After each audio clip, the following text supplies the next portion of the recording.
जय भीम, नमो बुद्धाय। मैं रमेश थेटे। अभी 2-3 दिन पहले मैं एक वीडियो कर रहा था और यूट्यूब पे अपलोड किया। आप लोगों ने देखा भी है, कमेंट्स भी पढ़े मैंने, और पढ़ते पढ़ते विचार आया कि कुछ बोलना चाहिए। अब हट कर के बोलने की बात है अभी। क्यों? क्योंकि समय तेजी से बदल रहा है, अस्तित्व खतरे में है। किसका? आपका भी और हमारा भी। मतलब अपने में कौन है? अपने में कौन है, इसका सवाल क्यों पैदा होता है, और पराये कौन है, इसका सवाल पैदा क्यों होता है। इसकी बात अगर हम लोग करें तो वर्तमान समय जो चल रहा है, इसकी समीक्षा करने के बाद में इसका उत्तर आपको मिल सकता है। अभी अभी चुनाव हुए हैं यूपी में, खास करके यूपी में जो बहुजन समाज की हालत हुई है और खास करके अंबेडकर वादियों की हालत हुई है, वो देखकर मन विचलित है। आखिर क्या बात है कि इतना बड़ा समाज होने के बाद हम लोग हाशिए पर क्यों गए? मैं पार्टी विशेष की बात नहीं कर रहा हूं, वो करना भी जरूरी है, वो करूंगा भी मैं, लेकिन मूल रूप से मेरा जो तात्पर्य है, बोलने का तात्पर्य है, वो अंबेडकर वादियों को हाशिए पर ले जाने की स्थिति में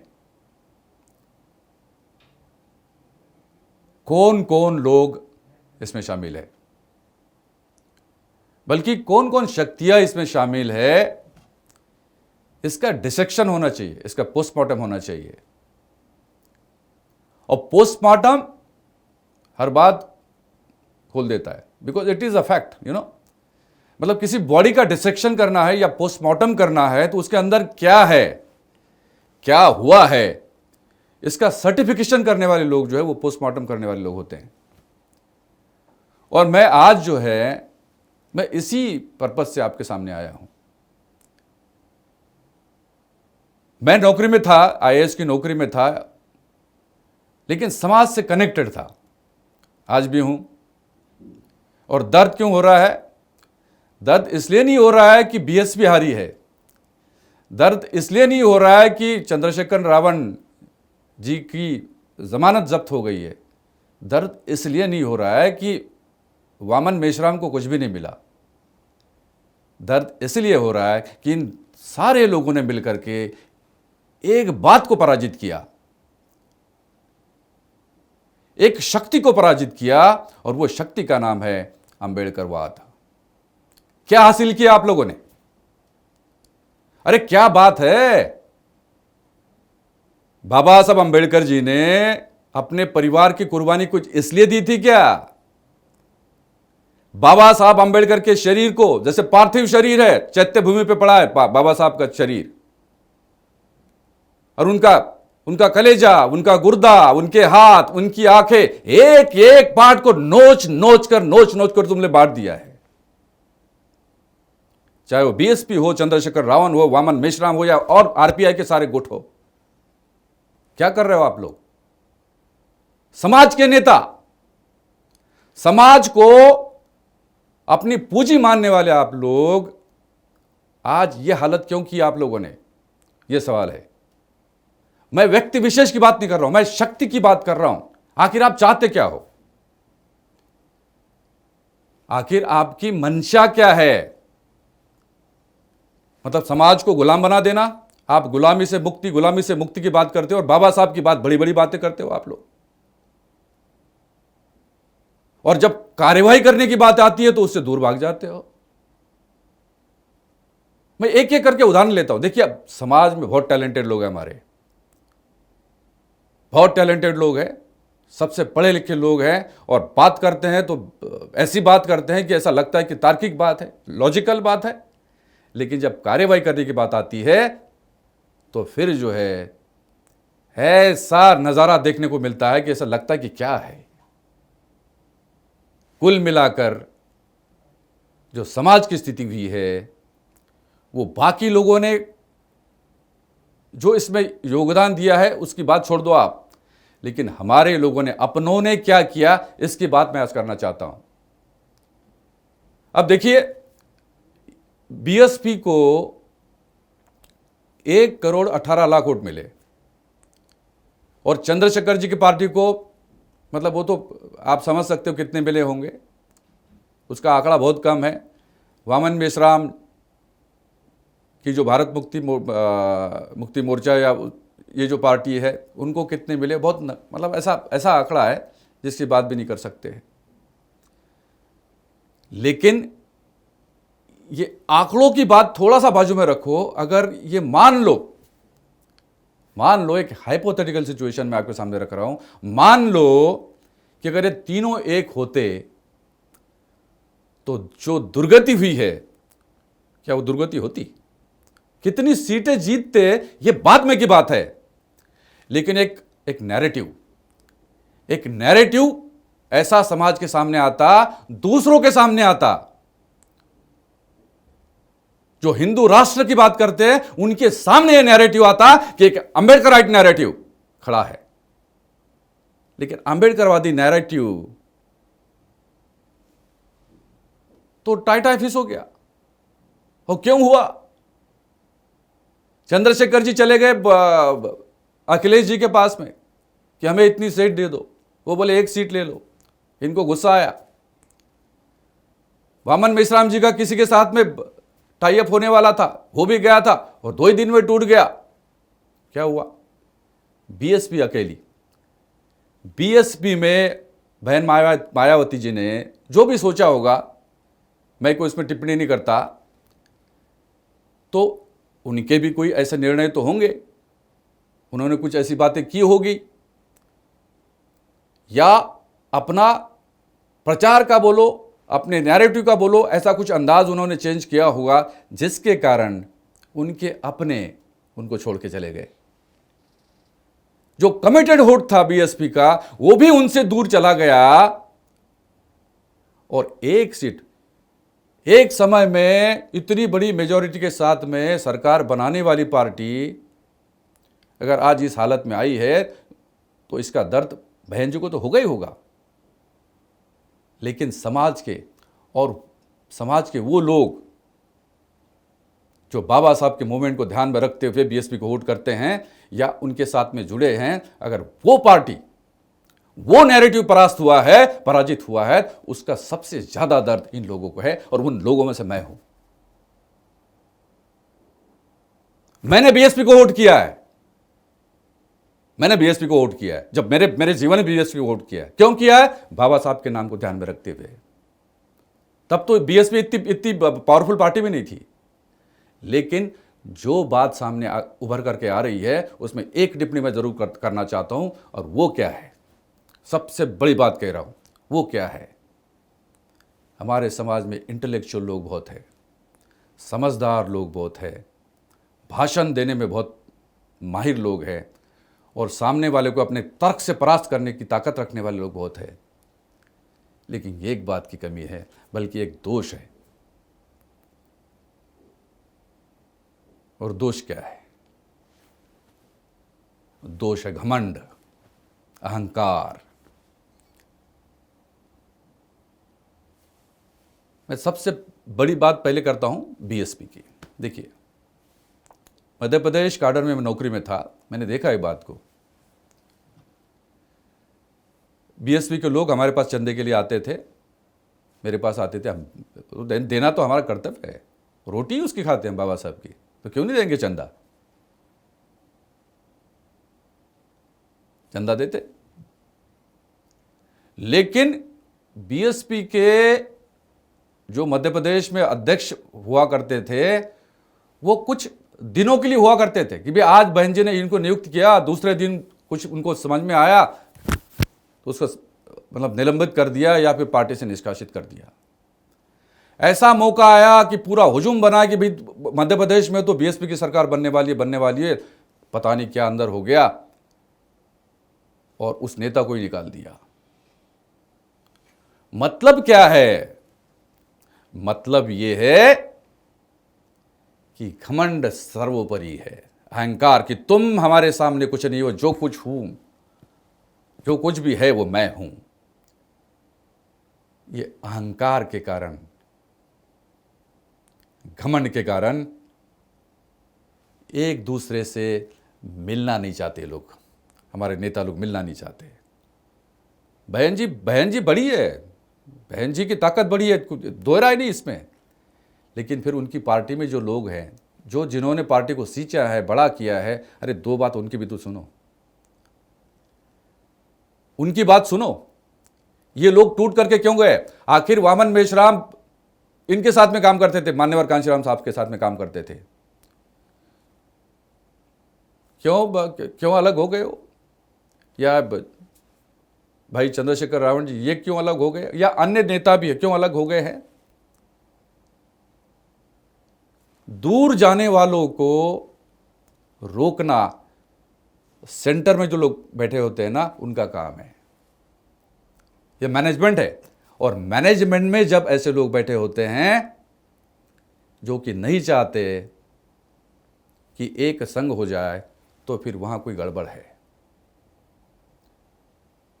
और ये सब देख के मेरे को ऐसा लगता है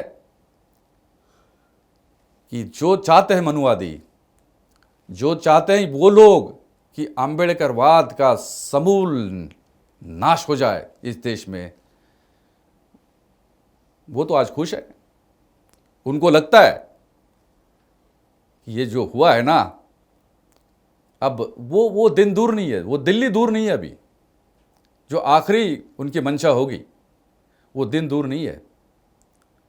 और अभी 2 ही साल बाकी है, देखना आप, ज्यादा समय नहीं है। अगर यही स्थिति बनी रही तो अहंकार को छोड़ अगर आप अपनों को अपनाएंगे तो अपने भी आपका साथ देंगे। लेकिन अगर सामने वाले को तुच्छ समझकर अपना पार्टी का नैरेटिव बनाएंगे तो ये स्थिति तो ऐसी है, ऐसी भयावह स्थिति है जो मुझे पुष्यमित्र शुंग की याद दिलाती है। क्या किया था पुष्यमित्र शुंग ने? अपने ही राजा, पुष्यमित्र शुंग सेनापति था, अपने ही राजा बृहद्रथ की हत्या की during the military parade. Military का संचालन हो रहा था, उसी के दौरान जो है पुष्यमित्र शुंग ने अपने राजा की हत्या की, कत्लेआम किया उसके बाद सारे बौद्धों का, और बौद्ध धर्म को ऐसे विलुप्त किया इस देश से। जो कुछ भी बचा है बहुत छोटा सा हिस्सा है। बाबा साहब ने उस चीज को पलटने की कोशिश करी और बौद्ध धर्म को पुनर्जीवित कर दिया। लेकिन फिर जो बातें बाबा साहब ने की थी, उन बातों में डिस्टॉर्शन आने के कारण आज जो स्थिति पैदा हुई है, चाहे बीएसपी की हो या अन्य लोगों की हो या आरपीआई के टुकड़ों की बात करो आप, तो अभी जो है हर कोई अपना इंडिविजुअल देखता है, समाज का कोई देख नहीं रहा है। समाज को अगर दिशा देनी है तो फिर अभी क्या करना पड़ेगा? भी हम तो पॉलिटिशियन नहीं है, हम किसी पार्टी में नहीं है और हमें किसी पार्टी में रहना भी नहीं है। मुझे पॉलिटिकल नैरेटिव का हिस्सा नहीं होना है। लेकिन जो कुछ भी मैं कर रहा हूं उसका उद्देश्य क्या है, यदि आप इसके अंदर जाएंगे तो आपको बाबा साहब की वो बात जो उन्होंने कही थी दीक्षा भूमि पे, look back at your society. आप चाहे किसी भी क्षेत्र में हो, look back at your society and serve your society. समाज की सेवा करो। और किन के लिए बोला था बाबा साहब ने? करता धरता लोग। करता धरता लोगों में केवल पॉलिटिशियन नहीं आते, करता धरता लोगों में वो तमाम लोग आते हैं जो बाबा साहब के दिए हुए सौगातों के कारण पावरफुल बन गए। मतलब नौकरी हो, मतलब आईएएस आईपीएस, चाहे वो इंजीनियर हो, कोई डॉक्टर हो, या इस तरह की जो पावर की पोजीशंस है, इनमें रहने वाले लोग, इनके लिए भी बाबा साहब ने बोला था कि look back at your society. और फिर आम लोगों से बाबा साहब ने अपील की थी कि अपने समाज के जो मिशनरी लोग हैं उनका साथ देना आप, ये बाबा साहब ने कहा था। अब आज स्थिति क्या है आप देख लीजिए, भयावह स्थिति है। मैं इसलिए चिंतित होकर के मैं ये आज वीडियो बना रहा हूं। आरपीआई के तो ऐसे टुकड़े हो गए कि पूछिए मत आप, मैं कितने गुट है पता ही नहीं है। मतलब मानो ऐसा लगता है, जब अभी मैं बात कर रहा था, बाबा साहब के पार्थिव शरीर की बात कर रहा था, मतलब एक एक पार्ट नोच नोच कर इन्होंने बनाया है। कभी आपने सोचा है क्या, कभी सुना है क्या कि जैसे ये मतलब हमारे जो आरपीआई की जो शक्लें हैं ना, मतलब गुट है आरपीआई के, कि भाई Republican Party of India Athawale गुट, Republic Party of India Gavai गुट, कवाड़े गुट, या और भी कोई कामले गुट, जितने सारे गुट होंगे। कभी आपने सुना है क्या भारतीय जनता पार्टी मोदी गुट, भारतीय जनता पार्टी शाह गुट, भारतीय जनता पार्टी गडकरी गुट? सुना है क्या आपने कभी? क्या इनमें नेताओं में आपसी मतभेद नहीं होते क्या? होते हैं, और हमसे ज्यादा होते हैं। मैंने आरएसएस का मतलब एनालिसिस किया उनके वर्किंग का। वो कमरे के अंदर एक दूसरे को जितनी चाहे गाली दें, एक दूसरे को कितना भी कोसें, लेकिन बाहर जब आते हैं तो ये उनका नैरेटिव है। फिर हमारा ऐसा क्यों? 3% लोग, नहीं 3 नॉट 2, 3% लोग 85% नैरेटिव को, और जो एक्चुअल नैरेटिव है, संविधान का नैरेटिव है, उसको डिफीट करने की स्थिति में आ गए हैं। अब देखिए 370 हट गया था ना, सुनिए अब मेरी बात, मैं गंभीरता से बात करना चाह रहा हूं आपसे। 370 हटेगा ऐसा कि कभी किसी ने सोचा था क्या? और अगर हटेगा तो कश्मीर में, जम्मू कश्मीर में, और पूरा जो है ऐसा बवाल मचेगा कि ये सरकार को वापस लेना पड़ेगा वगैरह वगैरह बात करते थे लोग। अरे ऐसा हो ही नहीं सकता, किया ना। 370 रातों रात हट गया, और तमाम लोगों को जो है नजरबंद कर दिया गया, उनके घरों में कैद कर दिया, 1 साल तक रखा। जब आंदोलन पूरी तरह से मिट गया, लोग जो वो आवाज उठ रही थी उसको खत्म कर दिया, उसके बाद जो है आज की स्थिति आप देख रहे हो। वही बात सुनना, आप सुन लीजिए, वही बात आपके आरक्षण के साथ में हो सकती है। आप बोल रहे हो ना आरक्षण खत्म नहीं होगा, खत्म नहीं होगा, बीजेपी वाले बोलते आरक्षण खत्म नहीं होगा, लेकिन इनके जो कार्यक्रम है, इनका जो मंथन होता है, उन मंथनों के अंदर जाके जब आप पता करेंगे ना, तो आपको लगेगा कि इनका एजेंडा क्या है। सबसे बड़ा एजेंडा है आरक्षण को हटाओ, और आरक्षण हटाने का निर्णय हो भी सकता है, जब भी हो जाए हो भी सकता है, और आप कुछ नहीं कर लोगे।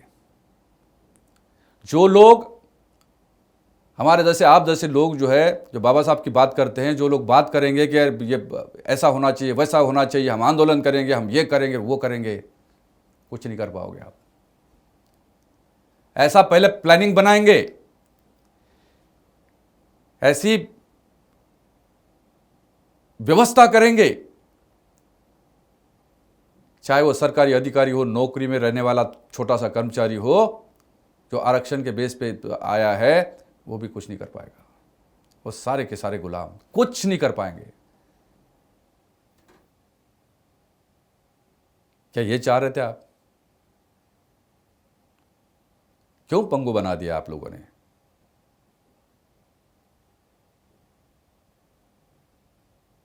और अभी आगे जाना है तो क्या करना है फिर आपको?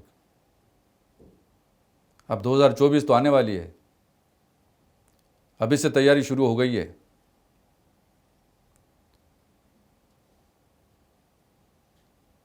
अंबेडकरवाद को भेज दिया।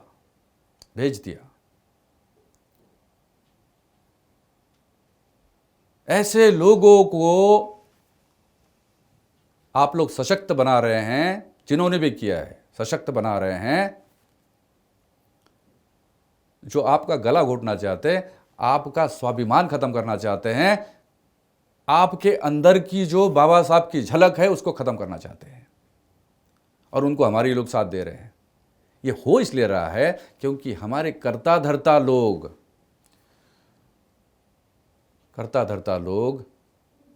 रास्ते से भटक गए, बाबा साहब के रास्ते से भटक गए।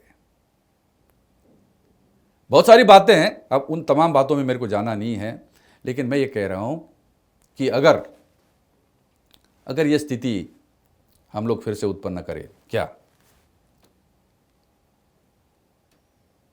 मैं बहुत छोटा व्यक्ति हूं, लेकिन प्रशासनिक पदों पे रहा हूं, मुझे अनुभव है, वर्किंग का अनुभव है, गवर्नमेंट के वर्किंग का अनुभव है, निर्णय प्रक्रिया का मुझे अनुभव है।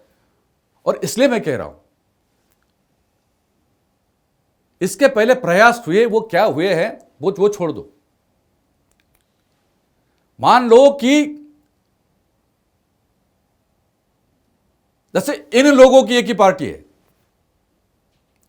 भारतीय जनता पार्टी, एक ही पार्टी, चाहे कोई भी हो, भारतीय जनता पार्टी। मैं कई लोगों से बात करता हूं, मेरे मित्र हैं, सामान्य वर्ग के मेरे मित्र हैं, अच्छे हो, सेक्युलर माइंड के लोग हैं, बाबा साहब को पसंद करते, इसलिए मैं उनसे बात करता हूं। पहले नहीं पसंद करते थे, लेकिन हमने जो बातें बाबा साहब की उनको बताई है, या जो उनका माइंड वॉश किया है, उसके बाद जो है उन लोगों से बात करते हैं ना, तो लोग मतलब वो बातें मुझ तक आ रही है बातें।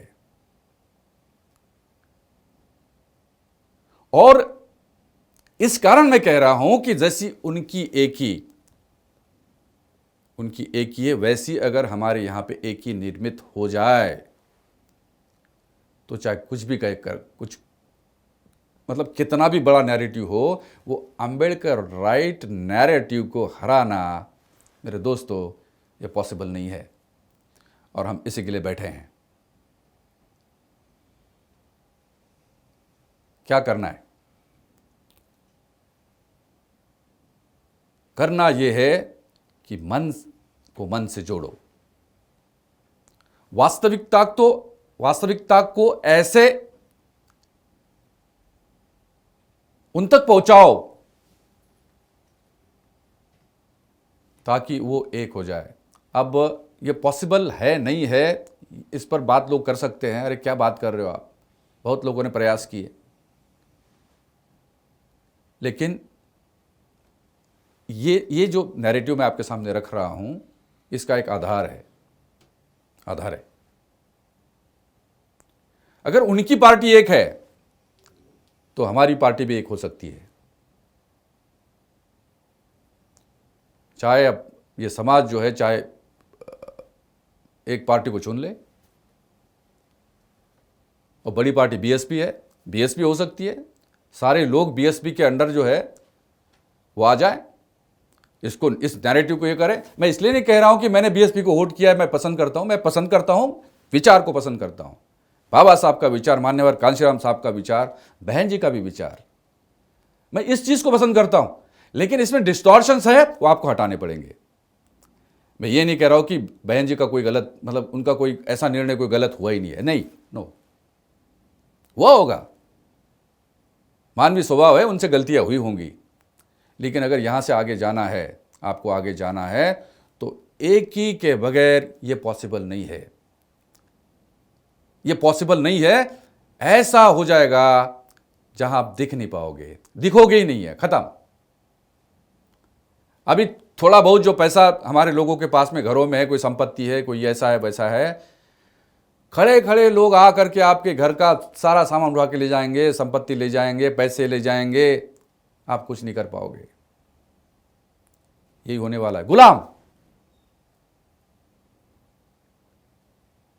लेकिन ऐसा नहीं होने देना है। तो इसके लिए मैं एक ही कहना चाहता हूँ, एक ही बात कहना चाहता हूँ कि अभी इन लोगों को, मतलब चाहे हमें कितना भी कष्ट झेलना पड़े, मैं कह रहा हूँ, मैं अकेले की बात नहीं कह रहा हूँ, अपन बोल रहा हूँ मैं, कितना भी कष्ट झेलना पड़े वो कर करके इन एक दूसरों से दूर हुए लोगों को, चाहे महाराष्ट्र की बात हो, यूपी की बात हो, राजस्थान की बात हो, पंजाब की बात हो, कहीं की भी बात हो, बहुजन समाज की जो बात है, जो बाबा साहब के विचारधारा में विश्वास रखता है, उस समाज की बात मैं कर रहा हूँ। और इसमें जो भी हमारे लोग होंगे उन लोगों को एक मंच पर लाकर एक शक्ति के रूप में यदि आपने एकत्र लाया तो दोस्तों, आपके नैरेटिव को हराने में किसी भी ताकत की कोई भूमिका नहीं हो सकती है, हरा ही नहीं सकते हो। अब पार्लियामेंट में SC ST के लिए जो रिजर्वेशन है, जो हमारे सांसद बैठे हैं पार्लियामेंट में, मैंने जो बात अभी की है, अगर वो होती है, उसका प्रोग्राम है, कार्यक्रम है, मैं रखूंगा, धीरे धीरे रखूंगा, ये सीरीज शुरू कर रहा हूं मैं अभी। तो अगर ये होता है, तो अगर उतने सांसद भी हमारे हो जाए पार्लियामेंट में और विधानसभाओं में जो रिजर्वेशन है उसके हिसाब से हमारे विधायक हो जाए, जो स्वाभिमानी विधायक होंगे, स्वाभिमानी सांसद लोग होंगे, तो ये लोग तो कुछ भी कर ले, कुछ नहीं हो सकता। ये पॉसिबल है। और इस दिशा में अब खास करके जो संस्था है, अपनी संस्था है, मैं मेरी कभी नहीं कहता, अपनी संस्था है इक्वालिटी न्यूज़ और RTFL, Ramesh theatre films limited, ये जो दो मीडिया है, दो जरिए हैं, माध्यम है, इन माध्यमों का उपयोग करके इस स्थिति को हम अर्जित कर सकते हैं, ये ला सकते हैं। चाहे हमको कितना भी झुकना पड़े, झुकेंगे, कोई बात नहीं, अपनों के लिए झुकने में कोई बात नहीं। और बहन जैसे छोटे लोग जो होंगे उनको उनके पैर छूने में कोई बात नहीं, कोई बात नहीं है। और बहन जी से भी हम निवेदन करेंगे कि आपके सामने जो छोटा आदमी बैठा है या वो आया है, उसको दुलारना, उसको सम्मान देना, उससे प्यार करना, ये बहन जी का काम है। वो हम बोलेंगे, हक से बोलेंगे, या किसी भी नेता को बोलेंगे। रामदास आठवले जी आज बीजेपी के साथ में है, वो क्या बात करते इस पे मेरे को नहीं जाना है। महाराष्ट्र में बाला साहब अंबेडकर जी की थोड़ी बहुत ताकत है, जो भी है वंचित बहुजन आघाड़ी, महाराष्ट्र में बाला साहब अंबेडकर जी की बात को तवज्जो दी जाना चाहिए। उनके पीछे समाज है, बाबा साहब का रक्त का संचार उनके शरीर में है, उस फैमिली से है। तो बाला साहब अंबेडकर जी को एक बड़प्पन दिखा करके वो आगे आना चाहिए। और महाराष्ट्र की जो ताकत है वो एक तरह से खड़ी करके उसको साथ, अगर रामदास आठवले जी और अन्य नेता है हमारे, कवाड़े साहब है या अन्य भी जो लोग हैं, बड़े बड़े लोग हैं, ये अगर एकत्र आकर के ये होते हैं, तो जैसे पहले हुआ था, वे सब मिलकर के RPI के सारे लोग जो है पार्लियामेंट का चुनाव लड़े थे। उस वक्त बाला साहब अंबेडकर अकोला से इलेक्ट हो गए थे, गवई साहब अमरावती से, कवाड़े साहब चिमूर से हो गए थे, आठवले साहब मुंबई से हो गए थे। देखो यही तो बात है। लेकिन ये इतनी आसान बात है ऐसा भी नहीं है। क्यों? क्योंकि ये बाकी लोग जो बैठे हैं ये होने नहीं देना चाहते। अगर हो गया ये तो उनकी राजनीति खत्म। तो इसलिए तो ये डिफिकल्ट काम है, लेकिन हमको अगर करना है तो इसका एक ही रास्ता है और ये होके रहेगा। एक ही रास्ता है, उस पर आ रहा हूं मैं। I am coming to the point now. वो रास्ता है सांस्कृतिक आंदोलन। सांस्कृतिक आंदोलन के सिवा इन तमाम लोगों को, इस नैरेटिव को, इस वातावरण को पुनः बाबा साहब के विचारों के अनुसार खड़ा करना अगर कोई चाहता है तो हो सकता है, और उसका नाम है सांस्कृतिक आंदोलन। The battle of Bhima Koregaon, ये फिल्म आ रही है, इसका इंतजार आप कर रहे हैं। बड़े लोगों में बड़ी मतलब निराशा है कि भाई रिलीज क्यों नहीं हो रही। अरे किसी मनुवादी ने रोका तो नहीं साहब, हमको लगता है कि मनुवादी ने रोका है बोले, इसलिए आप फिल्म रिलीज नहीं कर पा रहे हो। भाई साहब ऐसा नहीं है। वो लोग तो चाहते हैं कि इसको कैसा भी करके, मतलब उनके नैरेटिव के हिसाब से वो फिल्म बननी चाहिए। लेकिन आपको मालूम है बाबा साहब ने जो सोचा था, बाबा साहब ने जो बोला है, इस विषय के बारे में बोला है, the battle of Bhima Koregaon के संबंध में बाबा साहब की जो बातें आपके सामने आई है, और वो जो नैरेटिव हमारा नैरेटिव है, उस नैरेटिव को ध्यान में रखते हुए ये फिल्म ये बन रही है, और ये फिल्म ऐसे ही रिलीज होगी। जल्दबाजी मत करो, जल्दबाजी मत करो। और इस तरह की फिल्म जब बाहर आएगी और लोग इसको देखेंगे, घर घर तक ये बात जब जाएगी कि आपका इतिहास ये है, तो मेरा यकीन है मुझे इस बात पे, और मुझे विश्वास है इस बात पे कि आपके समाज का एक एक व्यक्ति आपका साथ दे सकता है। उसके दिमाग में वो परिवर्तन आ सकता है कि मैं चंद पैसों के लिए बाबा साहब के विचार को नहीं छोड़ सकता। और बाबा साहब का विचार छोड़ना नहीं है, ये जिस दिन हमारे व्यक्ति के मन में बिल्कुल पक्का हो जाएगा, तो फिर देखो इसका कमाल। और 500 महारों ने पेशवाई को खत्म किया था, ये वो लोग नहीं मानते, वो लोग नहीं मानते। उनका कहना है कि नहीं आप झूठ बोल रहे हो, बोले आप कुछ भी बोल रहे हो, कैसे संभव है 500 महारों ने पेशवाई को हराया। अरे आप देखो तो, हम बताएंगे आपको कैसे हराया, और फैक्चुअल बताएंगे, लॉजिकली बताएंगे, and on the basis of documents बताएंगे कि कैसे हराया था। जब हमारा एक देखिए 18-19 साल का बच्चा बढ़ता हुआ ये भविष्य इस समाज का, जब वो देखेगा कि अरे बाप रे, वो होनी चाहिए उसकी परवरिश, और इसमें जो भूमिका है वो सांस्कृतिक आंदोलन की, इस तरह के फिल्मों की है। बाबा साहब और गांधी जी, इनके बीच में पूना पैक्ट हुआ था। पूना पैक्ट में हमने क्या पाया क्या खोया, अब इस पर जाने की जरूरत नहीं, लेकिन एक बात बिल्कुल स्पष्ट है कि गांधी जी ने अगर बाबा साहब को मजबूर नहीं किया होता, तो आज जो गुलामी हमारे समाज में है, वो गुलामी कतई नहीं होती, और एक बिल्कुल स्वाभिमानी लोग जो है कौम खड़ी हो जाती। महात्मा गांधी जी ने बहुत बड़ा प्रहार किया हम लोगों पर। वो राष्ट्रपिता है, महात्मा गांधी राष्ट्रपिता है, ये देश मानता है, उसमें कोई बात नहीं, हमें कोई आपत्ति नहीं उसमें, आई डोंट माइंड। मैं गांधीवादी नहीं हूं, मुझे गांधी जी के प्रिंसिपल्स पसंद नहीं है, लेकिन फिर भी I do not hate him, but I do not agree with this principle because he has caused irreparable loss to our narrative. मतलब स्वाभिमान से जीने का नैरेटिव, मैं उसको बोल रहा हूं, गुलामी बना दिया गांधी जी आपने तो। और ये मैं नहीं कह रहा हूं अकेला, कई बुद्धिजीवी लोग कह रहे हैं। तो वो पूना पैक्ट, उसके बाद की स्थितियां कैसे निर्मित हुई, जो आज देख रहे हैं हम लोग, जो यूपी और बड़े बड़े स्टेट्स में आज जो देख रहे हो आप, वो स्थिति निर्मित क्यों हुई? It has a direct connection with the Poona pact between doctor Ambedkar and Mahatma Gandhi. Why did he do this? Why did Mahatma Gandhi ensure that Dr. Ambedkar agrees to him?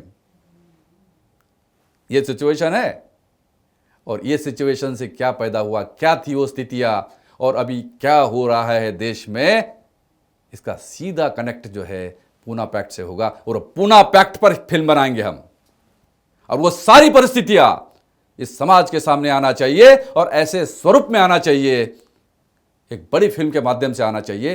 Poona pact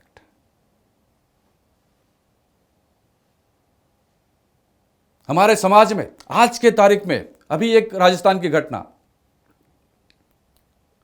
पाली जिले की,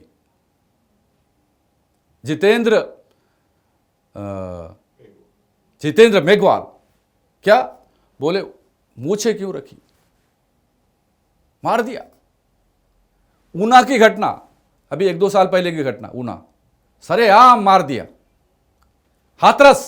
हाथरस में हमारी बहन पर बलात्कार किया, उसका खून कर दिया, जलील कर दिया, और वहां की सीट किस पार्टी ने जीती है, अब देख लो।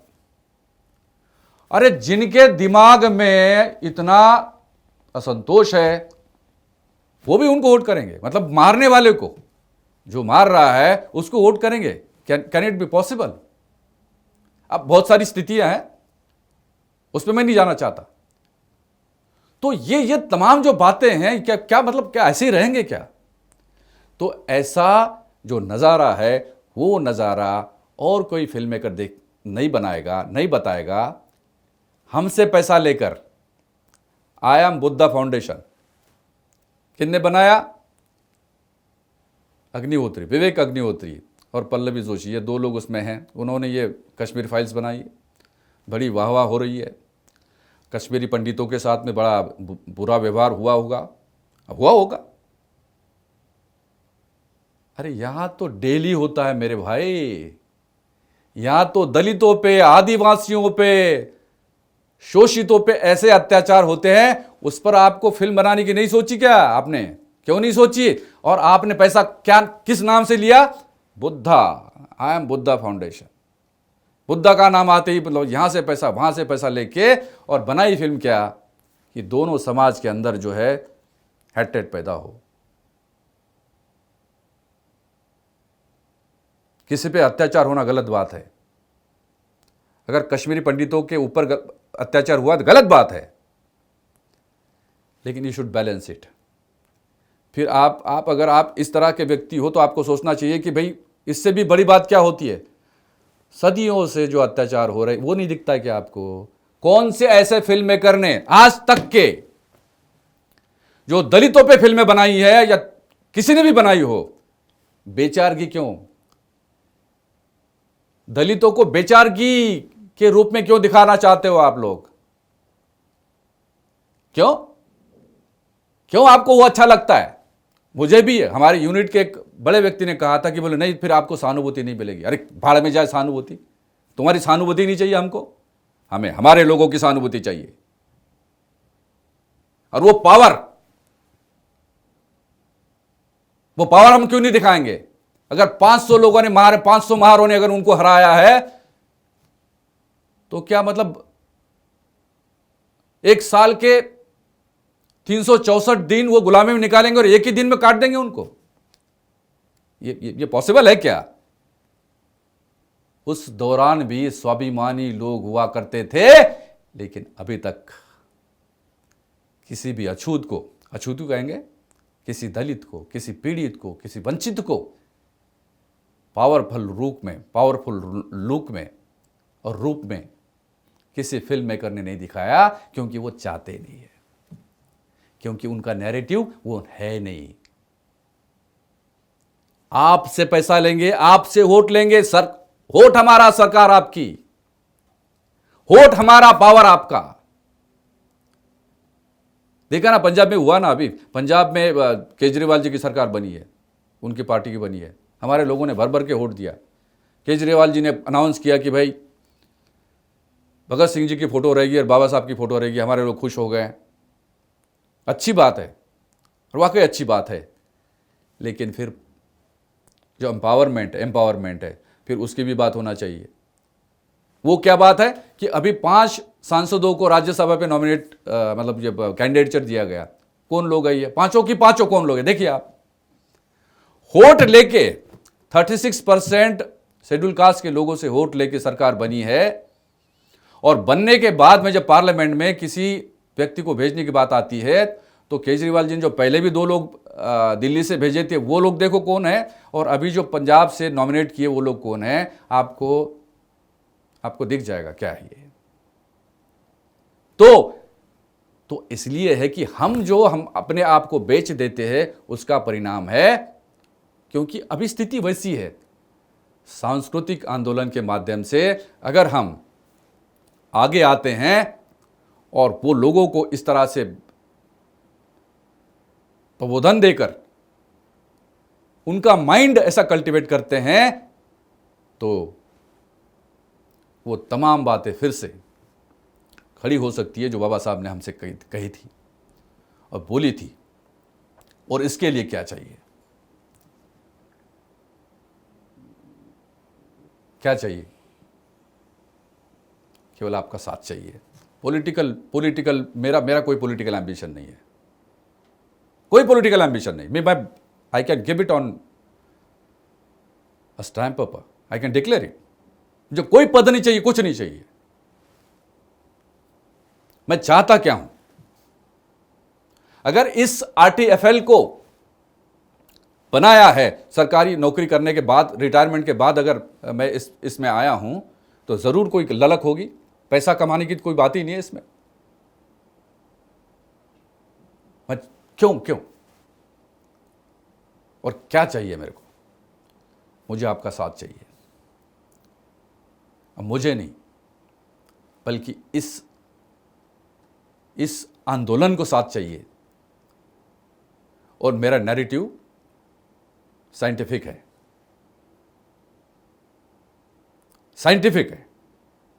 और बेस्ड ऑन एविडेंस है, तर्क है, लॉजिक है। और इसके आधार पर मैं आपका साथ चाहता हूं। सांस्कृतिक आंदोलन जिसका नाम है RTFL, Ramesh theatre films limited, public limited company है ये। और मुझे क्या जरूरत थी इसकी? भाई फर्म ही रहने देते। लेकिन मैं ये चाहता हूं कि समाज का हर एक व्यक्ति इस आंदोलन से जुड़ जाए। और ईमानदारी है, मैं गारंटी के साथ में कहता हूं, पूरी ईमानदारी के साथ में। जो बाबा साहब का नैरेटिव है, उसी नैरेटिव पर चल के, और समाज का एक एक व्यक्ति जो इस कंपनी से जुड़ रहा है, जब से मैंने एक वीडियो डाला है तब से लोगों का काफी सकारात्मक रिस्पॉन्स है। I am thankful to you all, आभारी हूं मैं आपका। लेकिन मैं जो बात करना आपसे चाहता था वो मैं अभी कर रहा हूं। 20 लाख शेयर है कंपनी के, मेरे नाम पे शेयर है। मैं 5 लाख शेयर क्यों देना चाहता हूं समाज के लोगों को? For the sake of argument. अगर आप सोचें कि ये 5 लाख शेयर हमारे समाज के 5 लाख लोग लेते हैं, एक शेयर पर पर्सन, एक शेयर, तो 5 लाख की शक्ति not only for political purpose, मतलब दूसरे लोगों की, मेरे लिए नहीं बोल रहा हूं मैं, हमारे समाज के हिसाब से पॉलिटिकल पावर तो है ही है, लेकिन 5 लाख की शक्ति जब एक सांस्कृतिक आंदोलन के रूप में आप लोगों को जगह जगह पर दिखेगी, तो सामने वाला 2 बार सोचेगा। ये क्या है? आरएसएस की वर्किंग देखिए आप, अपने आप को सांस्कृतिक संस्था कहते हैं, एनजीओ है वो, लेकिन काम क्या करते हैं वो आपके सबके सामने है। उनका कितना सपोर्ट है जिसके आधार पे आज मोदी जी प्राइम मिनिस्टर बने हैं।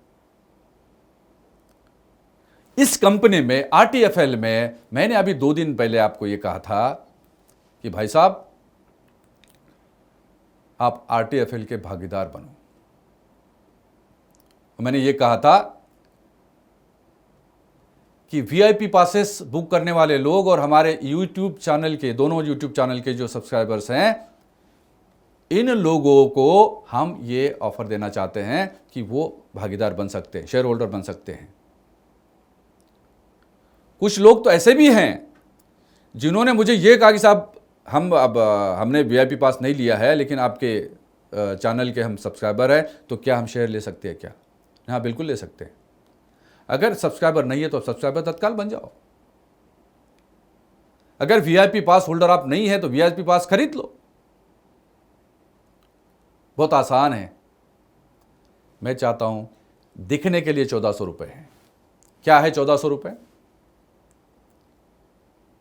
एक सरकारी नौकर के लिए, चाहे वो चतुर्थ श्रेणी का कर्मचारी हो, द्वितीय श्रेणी का, तृतीय श्रेणी का, या क्लास 1 हो, क्लास 2 हो, या सुपर क्लास 1 हो, इन तमाम लोगों के लिए 1400 रुपये कुछ नहीं है, केवल इच्छा शक्ति चाहिए। मैं एक ही बात आपसे मांग रहा हूं, आपका साथ मांग रहा हूं, और साथ ऑफिशियली अगर मुझे चाहिए तो उसका जो माध्यम है वो माध्यम शेयर होल्डिंग ही है। मेरा निवेदन है,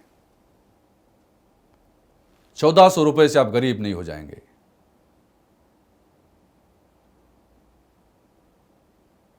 आपके सैलरी का 1400 रुपये हिस्सा कितना है ये आप जानो। आपको तकलीफ है कोई बात नहीं, लेकिन फिर भी मैं आपसे रिक्वेस्ट कर रहा हूं, मैं रिक्वेस्ट कर रहा हूं, निवेदन कर रहा हूं, आप एक शेयर लीजिए। ज्यादा ले सकते तो लीजिए, कोई बात नहीं, लेकिन मिनिमम एक शेयर आपको लेना है। यह मेरा आग्रह है आपसे।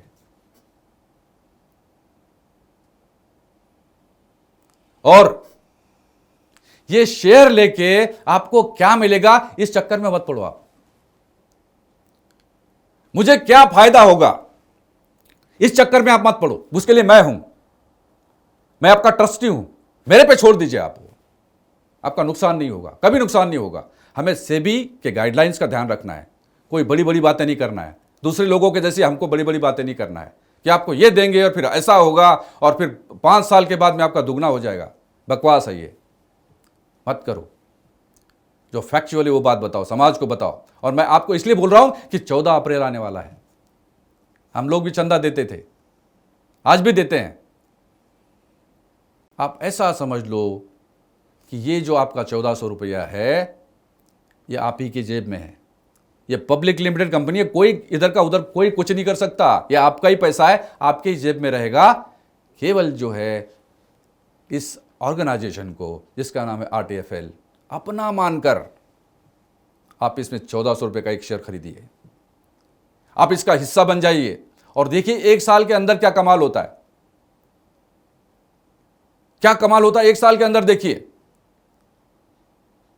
आप खुश हो जाएंगे। ये तो है ही है, लेकिन आपको फकर महसूस होगा कि एक समाज को जागृत करने के हिसाब से कहो, समाज को एम्पावर करने के हिसाब से कहो, या ईमानदारी के साथ में बाबा साहब की बात पावरफुल तरीके से सबके सामने रखने की बात कहो, इसमें कोई भी आपको खोट नजर नहीं आएगी, ऐसा मेरे को लगता है।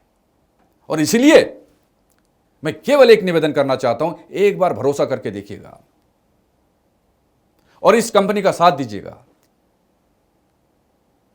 ये अगर होता है, आप अगर जुड़ जाते हैं तो इसका बहुत बड़ा असर होगा। मैं पैसे की बात नहीं कर रहा हूं, इस कंपनी को कितना फायदा होगा, क्या होगा, वो तो होना ही है, उसमें कोई सवाल नहीं है। लेकिन उदाहरण बताता हूं। मान लो कि हमारे पास में 5 लाख शेयर होल्डर आ जाते हैं, 5 लाख 1400 के हिसाब से। क्या होगा, क्या जब हमारी फिल्में रिलीज हो जाएगी, जैसा हमने पूर्व में कहा है कि भाई 2 हिंदी फिल्में बनाएंगे, 2 रीजनल बनाएंगे, 4 फिल्में बनाएंगे, 5 लाख लोगों को अगर हम ये कहते हैं शेयर होल्डर्स को कि भाई साहब आपके इर्द गिर्द जो लोग होंगे, आप उनको ये फिल्में दिखाने के लिए, अपने ही लोग, आप उनको प्रेरित करो, क्योंकि फिल्में ऐसी होंगी जो देखना चाहेंगे। केवल आपको फैसिलिटेट करना है, आपको अपने पास के पैसे नहीं देना है। लोग अपने आप जो है ये फिल्म देखने के लिए आएंगे। अगर ये आपने इंश्योर किया, 5 लाख लोगों ने 100, अब देखिए कितना होता है, कितने करोड़ लोग हो जाएंगे। और अगर ये करोड़ लोग देखते हैं, मिनिमम टिकट साइज 75 करिए आप, और कितने रुपए होते हैं।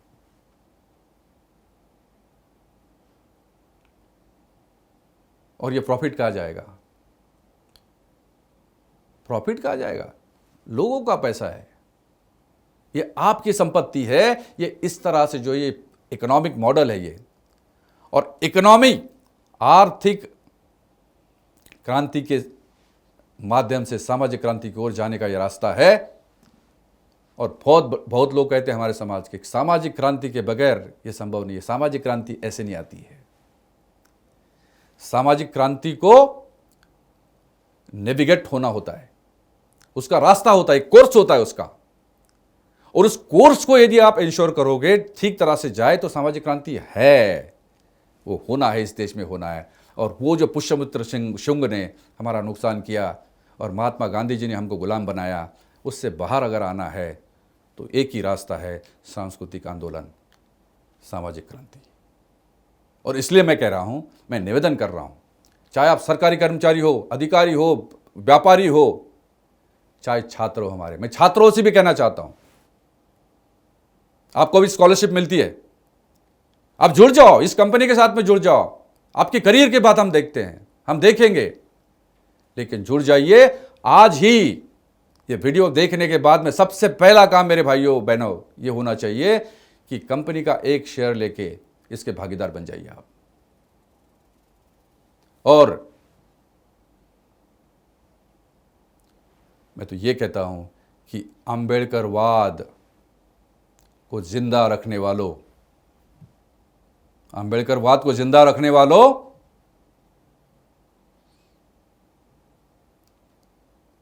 बाबा साहब की बात को ध्यान में रखते हुए हमारा साथ दीजिए, अपना साथ दीजिए। अंबेडकरवाद को जिंदा रखने वालों, आरटीएफएल को अपनाइए और आरटीएफएल को इतना सशक्त बनाइए, कोई आपका इतना धन कोई मांग नहीं रहा है, कुछ नहीं बोल रहे हम लोग, हम केवल इतना कह रहे हैं कि इसके साथ में जुड़ जाइए।